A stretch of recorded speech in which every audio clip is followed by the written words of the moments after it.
Vamos abrir Efésios 5. Pega a Bíblia para mim. Só. Efésios 5, 22. Seguindo nosso estudo, nós vamos abrir, continuando o livro de Efésios. Já estamos terminando o livro de Efésios, né? Isso daí foi rápido.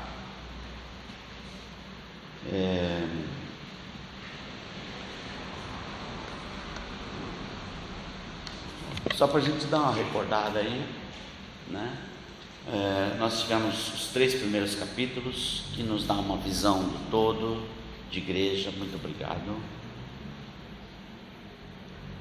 Tudo começou antes da criação, e quando Deus planeja a nossa incorporação num homem coletivo, um homem que terá um cabeça, mas é um homem coletivo, uma obra que derruba toda barreira da humanidade entre pessoas diferentes, entre raças diferentes, entre culturas diferentes, entre cor de pele diferente, diferente na camada social. Deus junta tudo, isso tudo simbolizado em judeus e gentios. Ele junta tudo em Cristo Jesus. Ele traz para um corpo com Cristo.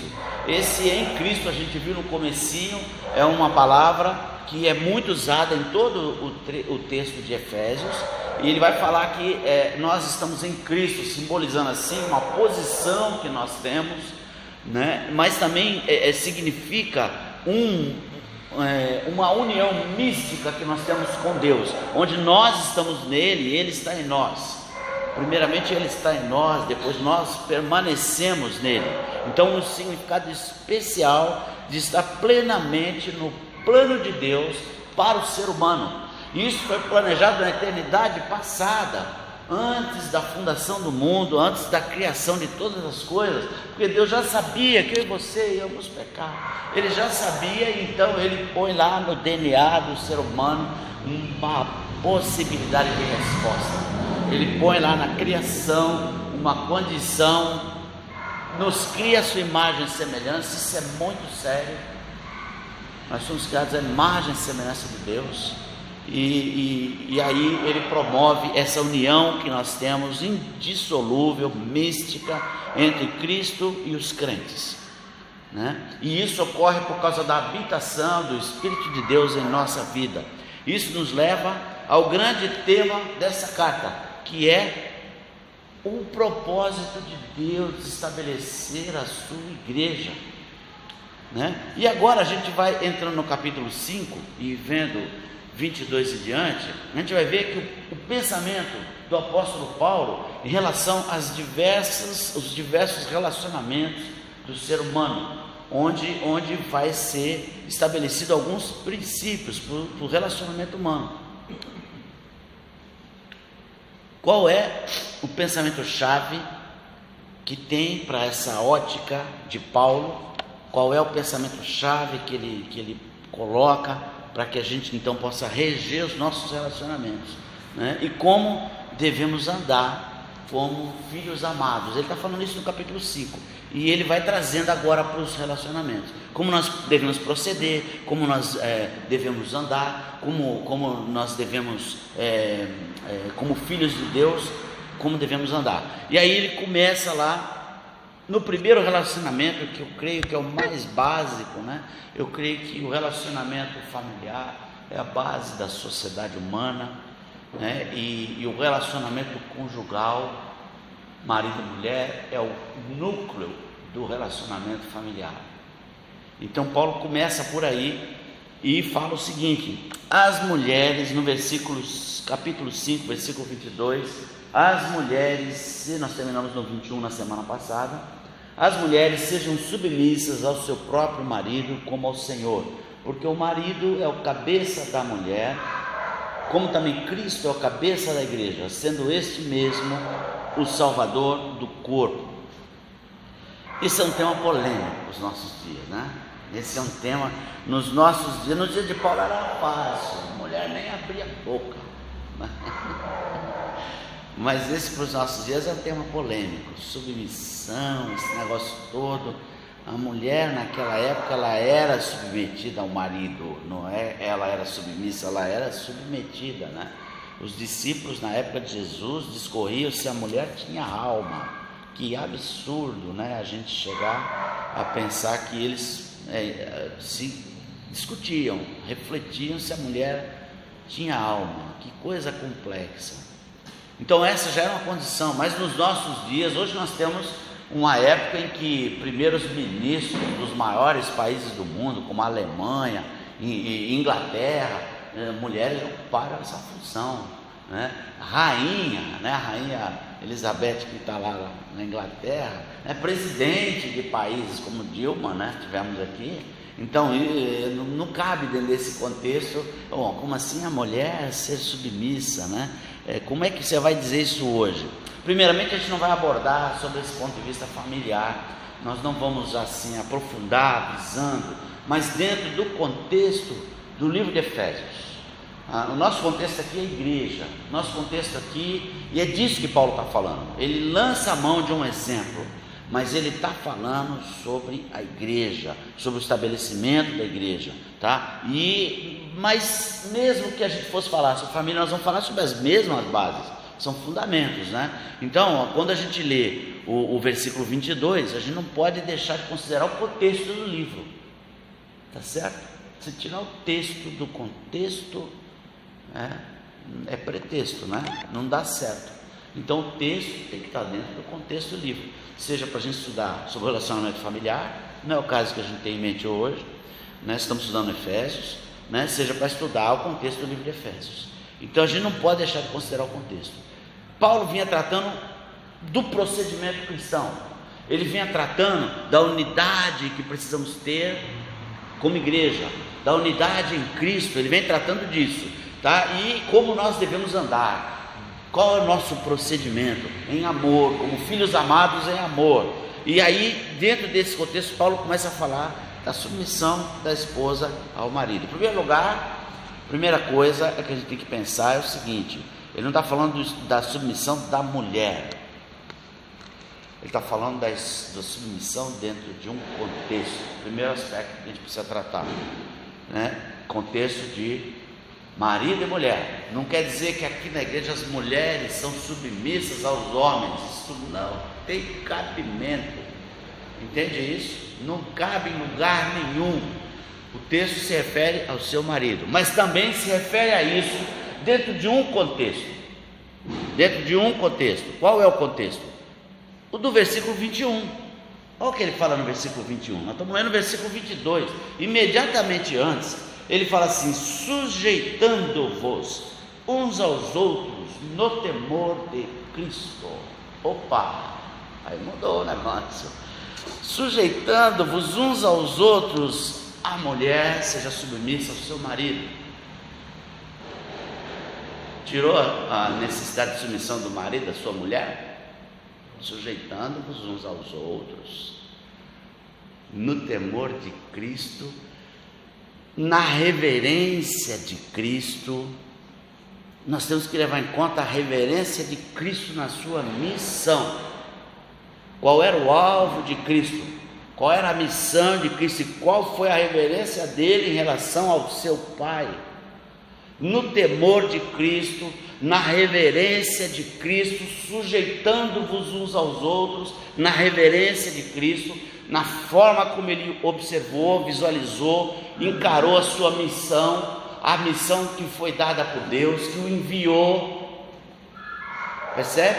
Nós estamos falando aqui de um contexto dentro de um corpo de pessoas, e marido e mulher são um núcleo familiar. Nós estamos falando de um contexto onde uma família que faz parte da igreja, que é uma célula da sociedade, que traz extremamente importante, que hoje está tão atacada, a família, né? E é dentro desse contexto que nós estamos falando, e dentro do contexto da missão. Dentro do contexto familiar, qual é a missão da família? Alguém pode dar uma luz? Vamos pensar, qual é a missão da família? Eu aplicaria o 21 aqui. 21. Isso mesmo. Qual a missão da família? Criar os filhos, levá-los à idade adulta. Somente isso? Isso é fácil, é só dar comida, pôr banana, é só isso? Não, educar os filhos. E o que mais? Ensina a criança o caminho que ela deve seguir. Tem uma missão, não é brincadeira. Meu netinho está começando a catinar, está tateando tudo. Falar, agora eles vão cortar um doce agora. O moleque não tem mais limite, né? Ele vai onde ele quer, mexe onde ele quer, e aí a atenção é integral, né? Então, essa fase dele lá. Então, é tudo isso que está envolvido, é você cuidar dele até ele chegar à fase adulta, como um cara qualquer? Não, uma pessoa com valores do reino, com valores cristãos, quando nós estamos falando aqui no contexto bíblico, no contexto de uma igreja, no contexto da igreja, né? Nós não estamos falando aqui da sociedade, a sociedade anda alheio à vida de Deus, né? Anda alheio, mas o cristão tem uma missão, e o que está falando aqui é que a mulher agora estará junto com ele na mesma missão, com a sua missão pessoal agora, vai voltar para a família, vai se tornar a mesma missão do homem, que é cuidar da família até a fase adulta e criar filhos para adorar o Senhor. Esse é o nosso propósito, e é disso que ele está falando aqui. E aí, observa a reverência de Cristo, no temor de Cristo. Qual é a atitude? Temor não é no medo, não é no medo de Cristo, não. Temor é reverência, é atitude de consideração com as coisas de Deus. No temor de Cristo, sujeitando-vos uns aos outros, no temor de Cristo, as mulheres sejam submissas. A sua missão agora é a mesma do marido. Agora a sua missão está debaixo da missão do seu marido. O seu marido tem uma missão, e essa é a missão que você também vai ter. Percebe? Porque o marido é o cabeça da mulher. Quando você fala cabeça, a gente dá a impressão que é quem manda, né? É o que pensa, o outro não pensa. Não é nada disso, né? É lógico que a mulher pensa, eu acho que ela pensa mais do que o homem. Mas isso é só uma opinião. Acho que a mulher é mais inteligente que o homem. Mas é só opinião. Até a caixa craniana menor e é multifuncional. Você já viu isso? Rapaz, eu tenho a impressão que o aumento da violência, infelizmente, com relação à mulher, a gente tem uma teoria, a gente conversa um pouco, né? Houve um aumento da violência, mas é lógico que a violência contra a mulher sempre existiu, mas acho que houve um aumento da violência.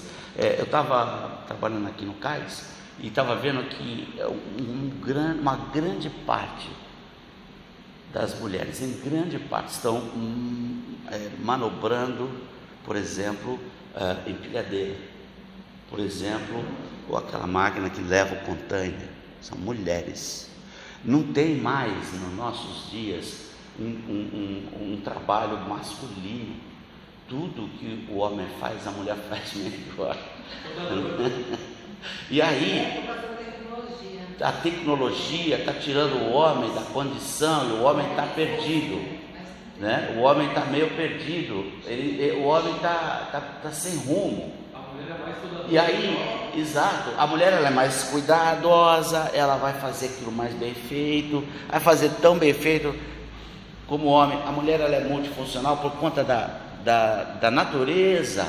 Ela cuida de uma criança. Estou falando agora, tem que olhar o moleque, né? Tem que ter um olho na nuca, né? Está fazendo uma coisa aqui e tem que saber o que o menino está fazendo lá, e isso não é fácil. Então a natureza dotou a mulher, né, de umas condições, e o homem está ficando de lado, e ele está perdendo em competição, né, com a mulher. E eu creio que acho que isso tem uma coisa muito a ver com essa questão. Não justifica, não estou dizendo que está certo, estou dizendo que eu acho que é uma coisa que justifica e termina trazendo muitos homens hoje não querem trabalhar, o cara quer ficar em casa, deixa a mulher trabalhar, eu cuido aqui da casa.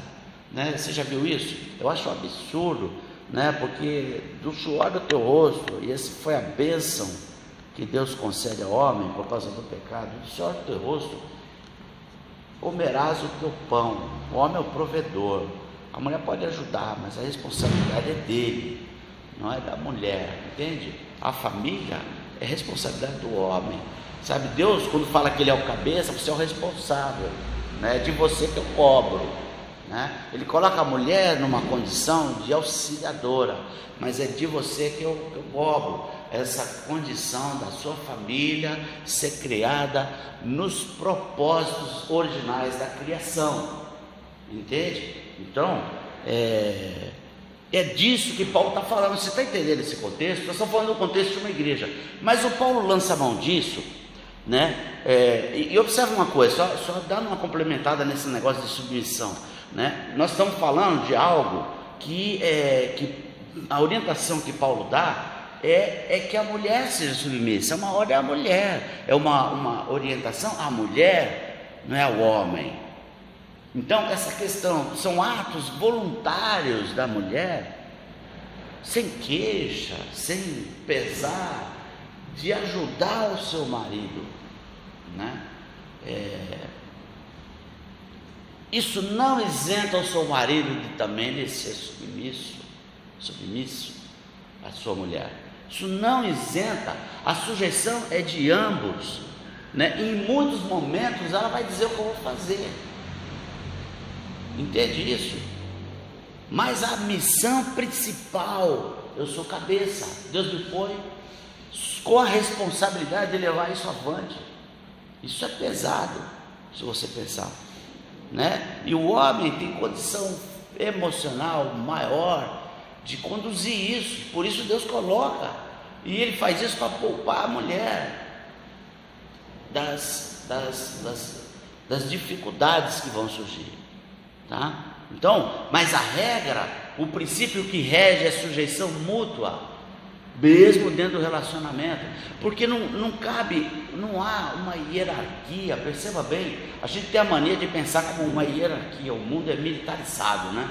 Está aí a eleição, o mundo é militarizado, uma hierarquia, sabe? Tem que ter um que manda, e sabe, não é assim, não é assim. Não, vocês lembram Jesus falando lá em Lucas, olha, vocês viram lá como é que faz o governador? Eles são os pais, e vocês, não será assim entre vocês, não será assim entre vocês.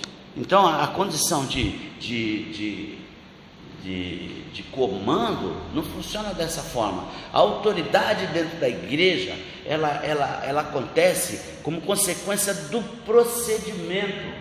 É o correto procedimento que dá autoridade, e não é autoridade para dar ordem, para mandar, mas para ser líder.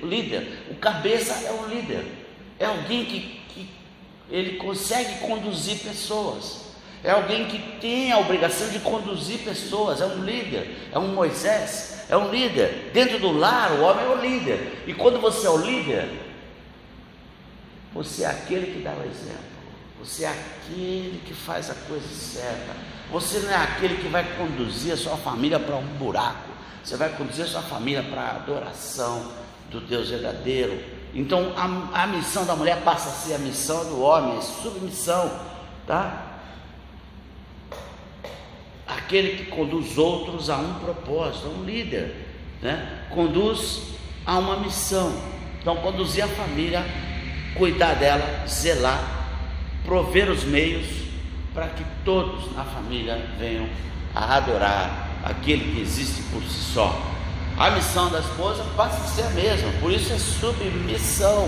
A missão dela agora fica debaixo da missão dele, ok? Sujeitando-vos uns aos outros, maridos, amai vossas mulheres, como também Cristo amou a igreja. Aí ele vem com a ordem para o marido. O que é amar, meu irmão? O que você entende por amar?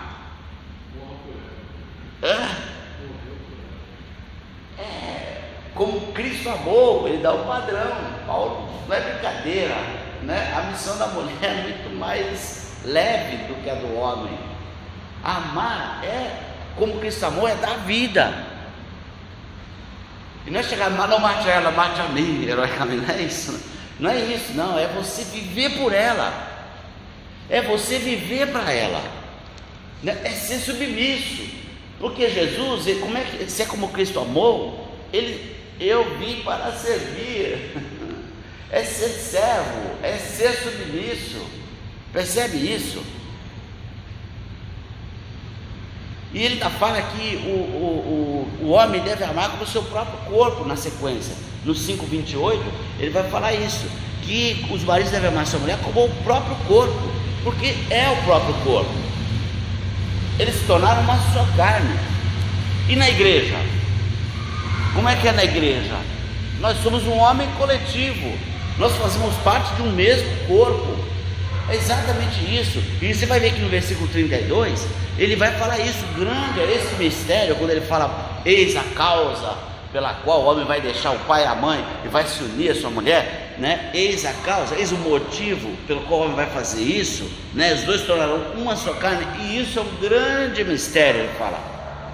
Mas eu me refiro a Cristo e a igreja, tá? Então esse texto aqui, apesar de dar orientações, princípios, diretrizes para o casamento, diferentes daquelas que a gente está acostumado a ouvir, que a cultura do abuso, né, de querer ser quem manda porque eu sou mais forte, é porque o trabalho do homem até 100 anos atrás era no braço, por isso que Deus constituiu o homem um pouco mais forte que a mulher, porque é ele que vai trabalhar. Não mudou essa orientação divina por causa do avanço tecnológico. Então cada um de nós tem que se preocupar dessa forma. Eu sou o provedor, a responsabilidade é sobre mim, né? Mas ele fala no versículo 32 que grande é esse mistério, mas eu me refiro a Cristo e a igreja.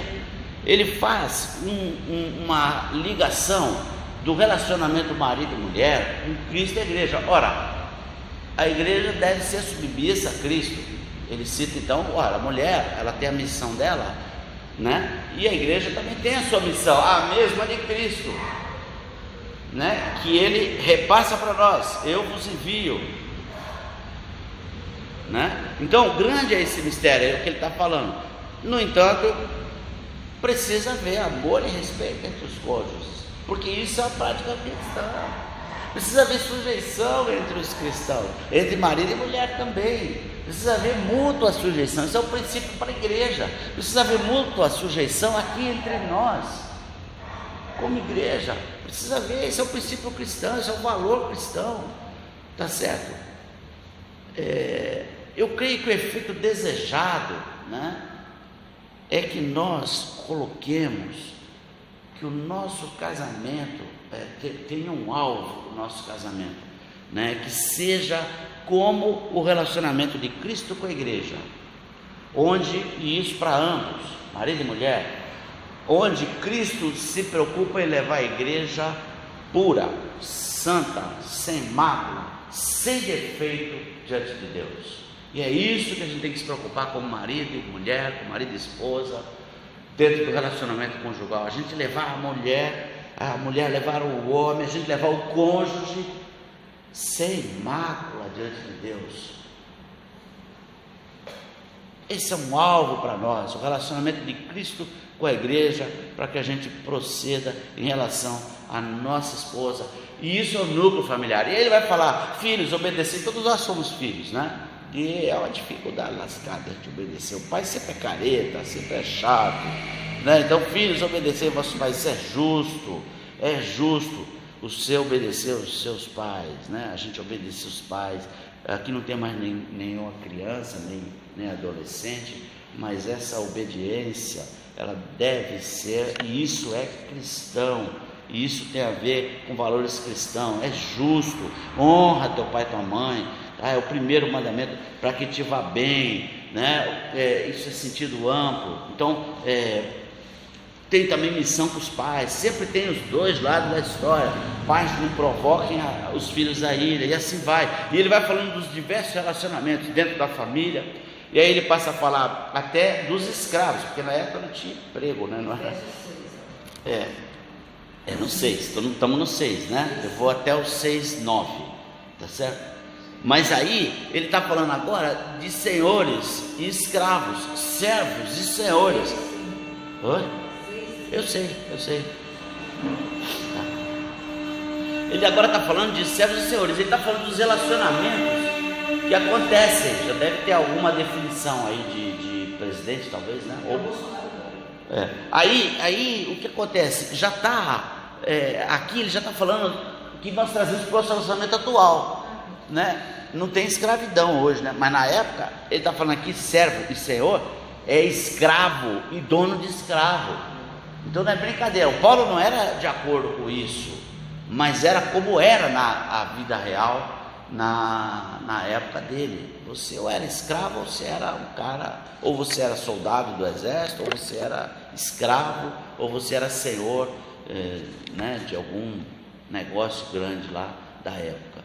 Então, procedei vós senhores de igual modo para com eles, e servos, obedecei. Você vê que há uma mutualidade nessa condição, tá? E ele coloca isso, ó, sujeitando-vos uns aos outros, servos, obedecei os vossos senhores, tá certo? E faça as coisas como se fosse para o Senhor.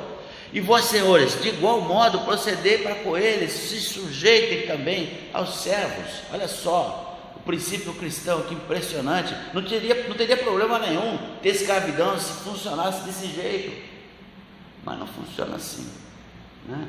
O problema é esse sentimento de rebelião que tem dentro do coração humano, essa inclinação que nós temos de pecar, essa inclinação que nós temos voltado para o nosso ego, para a nossa satisfação pessoal, esse hedonismo que domina a nossa vida. Esse é o problema, tá?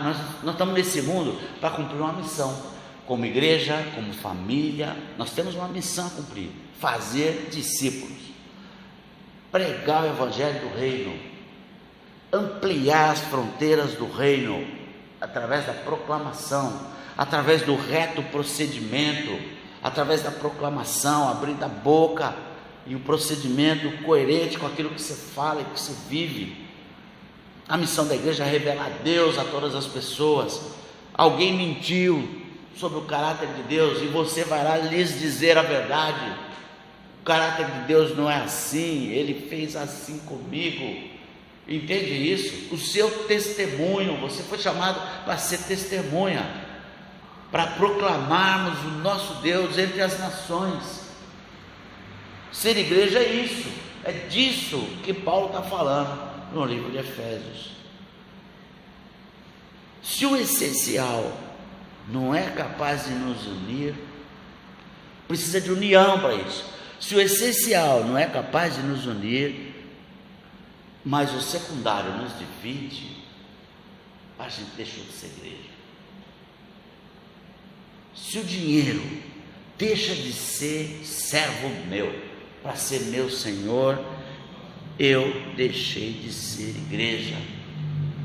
Se algum ser humano passa a receber a glória que é devida a Deus, deixou de ser igreja. Se eu não sou fiel no pouco, deixamos de ser igreja. Se não amo a minha esposa como Cristo amou a igreja, deixamos de ser igreja. Se eu não invisto o tempo em oração, em estudo da palavra, a gente deixou de ser igreja. Se sistematicamente eu negligencio a comunhão com os irmãos, deixamos de ser igreja. Se aceitei o vinde, mas não cumpro o ide, deixei de ser igreja. Que Deus tenha misericórdia da gente, que Deus tenha misericórdia da gente, que a gente possa estar focado em qual é a vontade de Deus para a nossa vida sempre. Eu conheci Jesus, eu tinha 13 anos de idade, eu aceitei Jesus e não me arrependo. Estou chegando aos 60 e não sei quantos anos de vida o Senhor vai me dar, mas enquanto eu viver, eu pretendo estar focado nisso para a minha vida, no que diz aqui nessa escritura, nesse livro sagrado, que Deus faz chegar até nós, tantos anos depois de ser escrito, para que a gente possa saber e conhecer o caráter dele. e que a gente possa não só se achegar sempre mais a Ele, como também levar outros conosco. Amém? Deus abençoe. Vamos cantar um último cântico. Vamos ver se vai dar certo. Não está dando isso.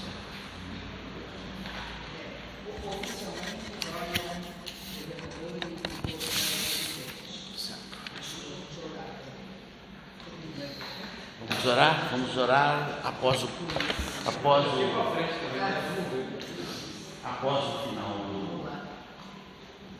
do cântico, a gente vai orar, ok? Pelos novos. Tem acesso? Tem acesso? Acho que esse eu sei. Esse cântico é antigo, né? Eu estou trazendo mais fácil para a gente. Que eu estava tocando mais fácil. Que é o mais fácil para a gente cantar, né? Que é coisa antiga. De repente eu vou trazer um cântico que ninguém conhece também. Ou.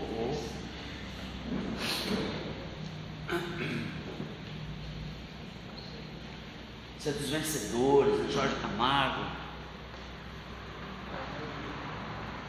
Dos vencedores por Cristo.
Your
te agradecer, Deus.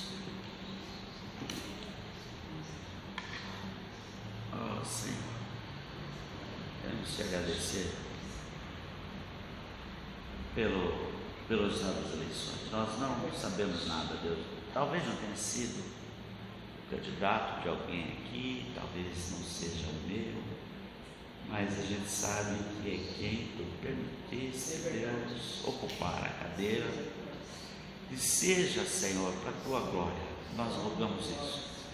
Tem misericórdia desse país e que a gente possa não vê-lo como Messias é Jesus, mas como um ser humano que se apresenta, Deus, para ajudar a nossa nação. Senhor, dá força, dá capacidade, nós rogamos desde agora ao presidente do país, dá sabedoria para que ele possa, Deus, caminhar na direção de uma nação que possa te servir sempre, que possa louvar o teu nome. Queremos colocar, Deus, diante de ti, nosso país, sara a nossa terra, Deus. Se o povo que se chama pelo meu nome, é nós, Senhor, que estamos aqui, talvez causando, Deus, na nossa nação, tamanho distúrbio. Não é possível 40% dessa população brasileira ser cristã evangélica e está desse jeito. Tem misericórdia, Deus, da igreja. Tem misericórdia também do povo brasileiro. Ajuda, Senhor, que a igreja possa se levantar em procedimento. Que a igreja possa se levantar em proclamação da tua palavra. Sara essa terra, Deus, nós te rogamos no nome de Jesus. Amém. A graça de Deus Pai, o amor de Jesus Cristo e a doce comunhão do Espírito Santo esteja sobre essa igreja hoje e sempre. E sobre toda a igreja que se espalha sobre a face da terra. Nós te rogamos no nome de Jesus. Amém. Amém. Eu pedi uma oração para um amigo meu. Vamos lá.